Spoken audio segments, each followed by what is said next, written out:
Salve a tutti, sono il dottor Placentino Filippo. Sono un cardiologo che si occupa in particolar modo del trattamento delle aritmie cardiache e dell'impianto dei pacemaker e defibrillatori.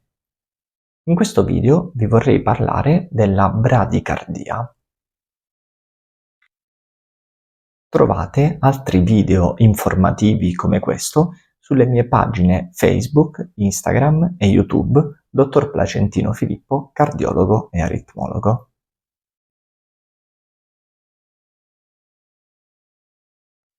Ma ora veniamo alla bradicardia.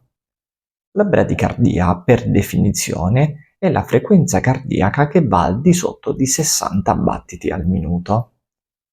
Partiamo subito con il dire che non sempre la bradicardia è patologica, anzi lo è in una minore percentuale dei casi, ma dipende sempre dal soggetto che abbiamo di fronte.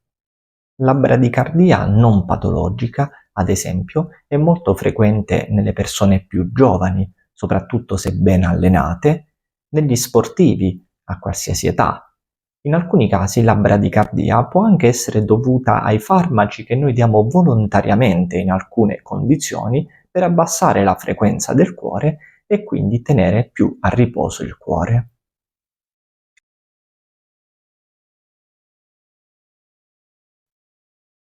L'esame principale per valutare la bradicardia è l'elettrocardiogramma a 12 derivazioni a riposo.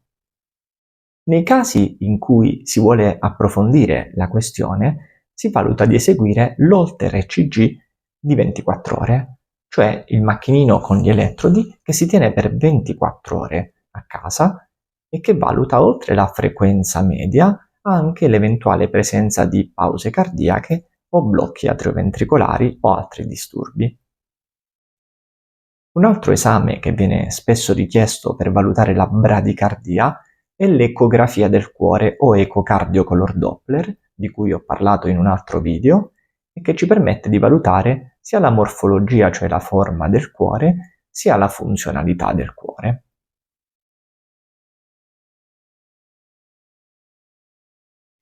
La bradicardia deve essere valutata attentamente ed indagata in tutti quei casi in cui causa una stanchezza eccessiva, una stanchezza cronica, un affaticamento sotto sforzo, la dispnea da sforzo, o ancora, soprattutto, in quei casi dove abbiamo delle sincopi, cioè degli svenimenti, o delle presincopi, delle situazioni molto prossime allo svenimento dove però per fortuna non si sviene. Ovviamente tutte le condizioni appena citate possono essere presenti in particolari condizioni sia cardiovascolari che in altri disturbi. È quindi importante rivolgersi allo specialista che saprà correlare il disturbo all'eventuale riscontro degli esami fatti. Nei casi di bradicardia più sospetti devono essere escluse alcune condizioni come gli arresti sinusali, in cui la centralina del nostro cuore, il nodo senoatriale, non dà più gli impulsi come dovrebbe, oppure i blocchi atrioventricolari che possono essere di diverso grado e i gradi più bassi, soprattutto il grado 1, il blocco atrioventricolare di primo grado e il secondo grado tipo 1, di solito non sono patologici ma vanno sempre valutati caso per caso.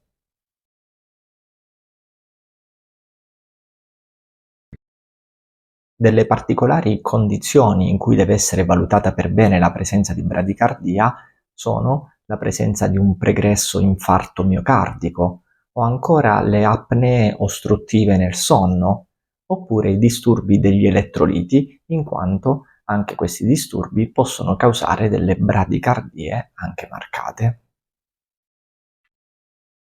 La tiroide, inoltre, è un organo che deve essere sempre studiato in queste condizioni per escludere principalmente nella bradicardia un ipotiroidismo. In casi molto particolari di bradicardia, in cui c'è un reale sospetto di pause cardiache oppure di altre condizioni che potrebbero portare a dei problemi, può essere valutato l'impianto del loop recorder, che è un piccolo dispositivo da inserire sottocute e che ci permette di monitorare il ritmo cardiaco in un tempo molto prolungato. Di questo loop recorder ho parlato in un altro video dedicato.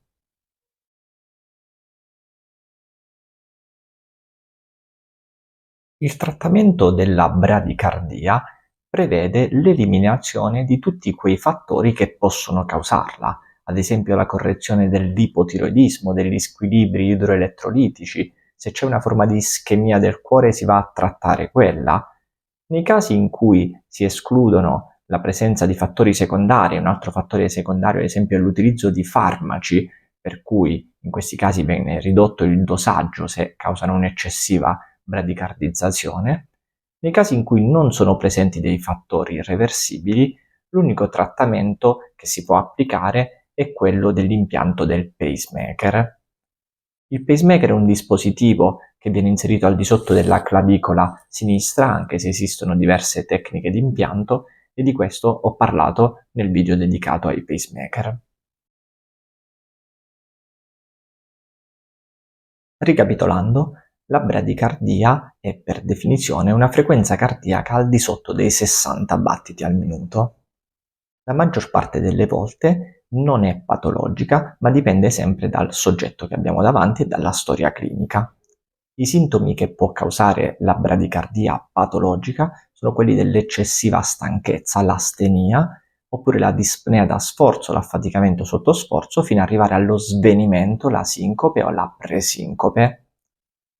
La bradicardia va indagata con l'ECG o con l'Holter ECG, l'ecocardiografia ci è molto di aiuto in queste condizioni, fino ad arrivare a dispositivi più avanzati come il loop recorder.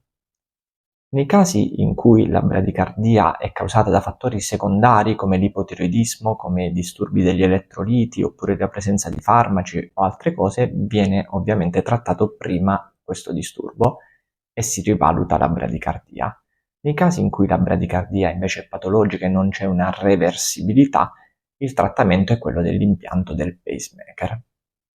Come sempre ricordo che sarà lo specialista a valutare caso per caso cosa è meglio fare.